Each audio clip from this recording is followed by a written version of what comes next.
विद्यार्थियों, आज हम पढ़ेंगे स्विट्जरलैंड के संविधान की विशेषता, जिसमें सबसे पहली विशेषता है लिखित, निर्मित और व्यापक संविधान। लिखित, निर्मित और व्यापक संविधान। स्विट्जरलैंड का संविधान भारत, अमेरिका, फ्रांस आदि देशों की भांति निर्मित है, लिखित है और व्यापक। लिखित और निर्मित का अर्थ होता है कि एक ऐसा संविधान जो कि एक निश्चित समय में और निश्चित स्थान पर बैठकर बनाया गया हो, जिसे एक दस्तावेज के रूप में तैयार किया। तो 1998 तक स्विट्जरलैंड का जो शासन था वो 1848 के निर्मित और 1874 में पूर्ण रूप से संशोधित संविधान के अनुसार चलाया जा रहा था।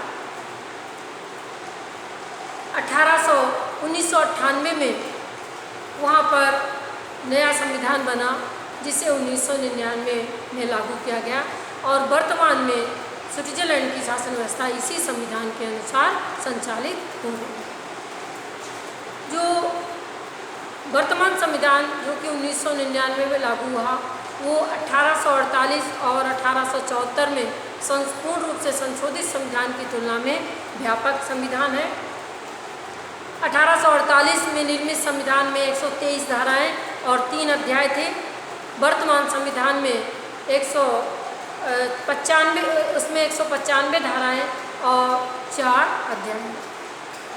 व्यापक संविधान इसलिए है क्योंकि स्विट्जरलैंड के संविधान में छोटी से छोटी बातों को भी विस्तार से लिखा गया है। जैसे वहाँ पर मछली मारने, जुआ खेलने, शिकार खेलने जैसे कानून का भी जो है उल्लेख संविधान में किया गया है। साथ ही साथ केंद्र, संघ और राज्य के बीच जो शक्तियों का विभाजन है, उसे भी बड़े व्यापक रूप से जो है या विस्तार से उसका उल्लेख संविधान में किया गया है। और इसके पीछे सोच ये थी कि वहाँ पर विवाद उत्पन्न ना हो, उस प्रकार के विवाद ना उत्पन्न हो जिनके कारण कि अमेरिका में संघीय न्यायपालिका या सर्वोच्च न्यायालय जो है वो बहुत शक्तिशाली बन गया है। अगला है कठोर संविधान। स्विट्जरलैंड का संविधान कठोर संविधान है, अर्थात वहाँ पर संविधान संशोधन के लिए साधारण कानून निर्माण की प्रक्रिया से भिन्न प्रक्रिया को अपनाया गया है।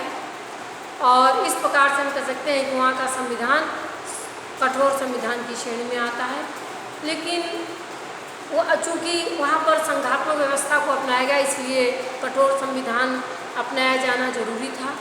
लेकिन फिर भी हम कह सकते हैं कि वहाँ का संविधान जो है वो भारत की तुलना में अधिक जटिल है, लेकिन अमेरिका की तुलना में कम जटिल है, उतना कठोर नहीं है।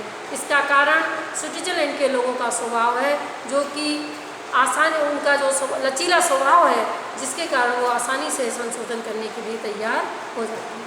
अगला है प्रत्यक्ष लोकतंत्र और उसके साधन। प्रत्यक्ष लोकतंत्र और उसके साधन। वर्तमान समय में जहाँ अधिकांश देश जो हैं प्रत्यक्ष लोकतंत्र को अव्यावहारिक मानते हैं, अप्रासंगिक मानकर उसे छोड़ देते हैं, लेकिन उसके बावजूद भी स्विट्जरलैंड में एक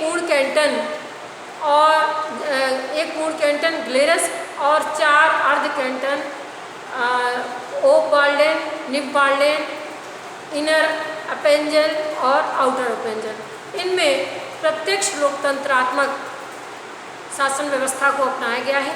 वहाँ पर मतदाताओं की सभा, जिसे लैंड्सजीमाइंड कहा जाता है, उसके द्वारा समस्त प्रकार के कानूनों का निर्माण किया जाता है। और स्विट्जरलैंड के जो कैंटन है, वहाँ पर साथ ही साथ वहाँ पर जो है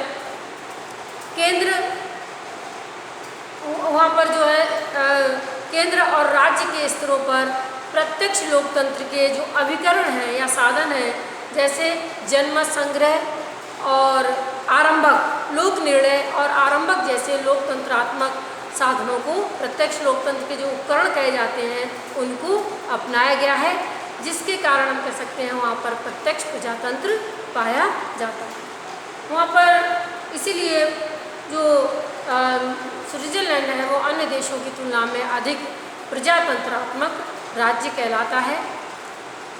वहाँ पर 1970 तक महिलाओं को मताधिकार प्राप्त नहीं था, लेकिन 8 फरवरी 1971 को वहाँ पर महिलाओं को भी मताधिकार प्रदान कर दिया गया। प्राचीनतम गणराज्य स्विट्जरलैंड में 1870 तक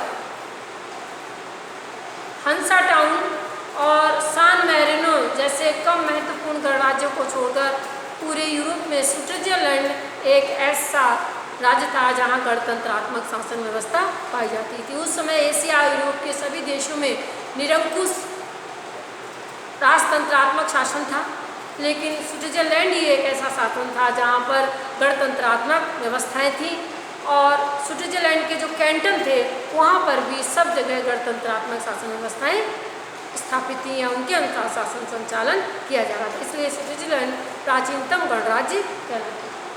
अगला है संघात्मक शासन व्यवस्था। स्विट्जरलैंड को यद्यपि राज्यमंडल कहा गया है, लेकिन हम कह सकते हैं कि स्विट्जरलैंड जो है वास्तव में संघ राज्य है। यहाँ पर संघात्मक व्यवस्था पाई जाती है। यहाँ पर क्योंकि यहाँ पर संघात्मक शासन की जो विशेषताएं हैं वो अधिकांश विशेषताएं यहाँ पर पाई जाती हैं, जैसे लिखित और निर्मित संविधान है, कठोर संविधान है, केंद्र और राज्यों के बीच शक्तियों का स्पष्ट रूप से विभाजन है, दो राज्य की नागरिकता है, राज्यों का अपना संविधान है और स्वतंत्र न्यायपालिका। ये जो संघात्मक शासन के लक्षण हैं वो यहाँ पर पाए जाते हैं। इसलिए यहाँ पर संघात्मक शासन इसे या संघ राज्य कहकर पुकारा जा गया है। यहाँ पर 20 पूर्ण कैंटन और 6 अर्ध कैंटन है। कैंटन का मतलब होता है राज्य या संघ की इकाइयाँ। संघ की इकाइयाँ और राज्यों को वहाँ पर कैंटन नाम से पुकारा जाता है। तो वहाँ पर इस प्रकार से कुल मिलाकर 23 कैंटन है, यानी 20 तो पूर्ण कैंटन और 6 अर्ध कैंटन। 6 अर्ध कैंटन को मिला देते हैं तो 3 पूर्ण कैंटन बन जाते हैं। इस प्रकार से 23 कैंटन वहाँ पर है। इसके साथ एक कैंटन और अर्ध कैंटन में अंतर, कुछ बातों में अंतर भी है कि जैसे वहाँ पर संविधान संशोधन के समय जब मतदान होता है तो पूर्ण कैंटन का 1 मत माना जाता है और अर्ध कैंटन का आधा मत माना जाता है। साथ ही साथ जो है हम ये कह सकते हैं कि वहाँ पर शक्ति विभाजन जो है, वहाँ पर शक्ति विभाजन अमेरिका की तर्ज पर किया गया है, यानी संघ की शक्तियों का तो संविधान में उल्लेख कर दिया गया है, लेकिन और उसके बाद शेष शक्तियाँ जो हैं वो राज्यों को सौंप दी गई। इस प्रकार से हम कह सकते हैं कि वहाँ पर संघात्मक शासन व्यवस्था पाई जाती है। अगला है उदारवादी दर्शन पर आधारित संविधान। उदारवादी दर्शन पर आधारित संविधान। स्विट्जरलैंड का संविधान उदारवादी दर्शन पर आधारित है। अर्थात कहने का मतलब है कि वहाँ पर इस बात को माना गया है कि राज्य जो है वो नागरिकों के जीवन के सभी क्षेत्रों में कम से कम हस्तक्षेप करे और राज्य को उन क्षेत्रों में अपनी इच्छा अनुसार स्वतंत्रतापूर्वक जो है कार्य करने दिया जाए, या व्यक्ति के जीवन के सभी क्षेत्रों में उन्हें यथासंभव स्वतंत्रता प्रदान की जाए और राज्य के द्वारा उसके क्षेत्रों में कम से कम हस्तक्षेप किया जाए। यद्यपि वर्तमान समय में स्विट्जरलैंड में भी लोक कल्याणकारी राज्य की प्रवृत्ति बढ़ रही है, देखने को मिल रही है, लेकिन इसके बावजूद भी हम कह सकते हैं कि वहाँ आर्थिक क्षेत्र में व्यक्तियों को पूरी तरीके से स्वतंत्रता प्रदान की गई है। राज्य के द्वारा कम से कम हस्तक्षेप की नीति को अपनाया है। इस प्रकार से हम कह सकते हैं कि वहाँ का संविधान उदारवादी और व्यक्तिवादी दर्शन पर आधारित है। अगला है बहुल कार्यपालिका। सामान्यतः संगठन की दृष्टि से ये माना जाता है कि सामान्यतः एकल कार्यपालिका शासन का कार्य अधिक कुशलता के साथ संचालित कर सकती है। लेकिन स्विट्जरलैंड में कार्यपालिका शक्ति, संघ की कार्यपालिका शक्ति 7 सदस्यों में निहित की गई है और शक्तियों की दृष्टि से इन 7 सदस्यों में कोई अंतर नहीं है, या शक्तियों की दृष्टि से 7 सदस्य जो हैं बराबर हैं, इसलिए इसे बहुल कार्यपालिका कहा गया है। ये वहाँ पर बड़ी सफलतापूर्वक कार्य कर रही है बहुल कार्यपालिका। इससे पूर्व सोवियत संघ की जो प्रेसिडियम थी उसे भी बहुल कार्यपालिका कहा गया था। इस प्रकार से वहाँ पर बहुल कार्यपालिका है। अगला है औपचारिक अधिकार पत्र और व्यापक रूप में मूल अधिकार। जो 1848 का संविधान था उसमें नागरिकों को मौलिक अधिकार तो दिए गए थे, लेकिन मौलिक अधिकारों से संबंधित किसी अधिकार पत्र की घोषणा संविधान में नहीं की गई थी। लेकिन जो संविधान 1998 में निर्मित हुआ और 99 में लागू हुआ, तो उसमें एक मौलिक अधिकारों से संबंधित एक अधिकार पत्र बनाया गया, उसको संविधान में स्थान दिया गया और इस संविधान में पहले वाले संविधान की तुलना में और भी अधिक व्यापक रूप से मौलिक अधिकार प्रदान किए गए हैं। वहाँ पर संविधान के अनुच्छेद 7 से लेकर 36 तक मौलिक अधिकारों की व्यवस्था की गई है। जो मौलिक अधिकारों से संबंधित पहला अनुच्छेद जो 7 है, संविधान का अनुच्छेद 7 है, उसमें स्पष्ट रूप से कहा गया कि मानवीय गरिमा का सम्मान किया जाएगा और उसकी रक्षा की जाएगी। और इस दृष्टि से जितने भी नागरिक, सामाजिक, आर्थिक, राजनीतिक अधिकार जरूरी हैं व्यक्तियों की गरिमा की रक्षा के लिए, वो सारे अधिकार वहाँ की जनता को प्रदान किए गए हैं। अनुच्छेद 35 में कुछ ऐसी व्यवस्थाएं की गई हैं जिनसे कि व्यक्तियों को जो है समुचित वास्तविक रूप में मौलिक अधिकारों की प्राप्ति हो सके, और अनुच्छेद 36 में कुछ मौलिक अधिकारों की सीमाएं निश्चित की गई हैं ताकि कोई भी शासन जो है मनमाने तरीके से मौलिक अधिकारों में हस्तक्षेप न कर सके। अगला है धर्मनिरपेक्ष राज्य। स्विट्जरलैंड जो है वो धर्मनिरपेक्ष, संविधान में धर्मनिरपेक्ष राज्य की स्थापना की गई है। संविधान के अनुच्छेद 15(1), 15(2), 15(3) और 15(4) के माध्यम से जो नागरिकों को धार्मिक स्वतंत्रताएं प्रदान की गई हैं। अनुच्छेद 15(1) में स्पष्ट रूप से कहा गया है कि प्रत्येक व्यक्ति को धर्म और दर्शन की स्वतंत्रता होगी, और इसके बाद उन विभिन्न अनुच्छेदों में ये कहा गया कि किसी भी व्यक्ति को किसी भी धर्म को अपनाने की स्वतंत्रता होगी, उसे किसी भी उपासना पद्धति के अनुसार अपना धार्मिक आचरण करने की स्वतंत्रता होगी। धार्मिक आधार पर एक नागरिक और दूसरे नागरिक के बीच कोई भेदभाव नहीं किया जाएगा। पहले पूर्व के संविधान में जो कि पूर्व के संविधान में अनुच्छेद 51 के द्वारा जो जीसस रोमन कैथोलिक धर्म था उसके ऊपर और उसे रोमन कैथोलिक धर्म और उससे संबंधित जो संस्थाएं थी उनके ऊपर प्रतिबंध लगाया गया था, जो कि हम कह सकते हैं कि वास्तव में धर्मनिरपेक्ष संविधान नहीं कहा जा सकता था। लेकिन वर्तमान संविधान में वो सारी जो प्रतिबंध थे वो सब समाप्त कर दिए हैं। अब स्विट्जरलैंड पूरी तरीके से धर्मनिरपेक्ष राज्य है। अगला है संघीय क्षेत्र में न्यायिक पुनरावलोकन का अभाव। 1999 के संविधान के द्वारा हमें वहाँ की संघीय न्यायपालिका को संघीय न्यायपालिका कहा गया है।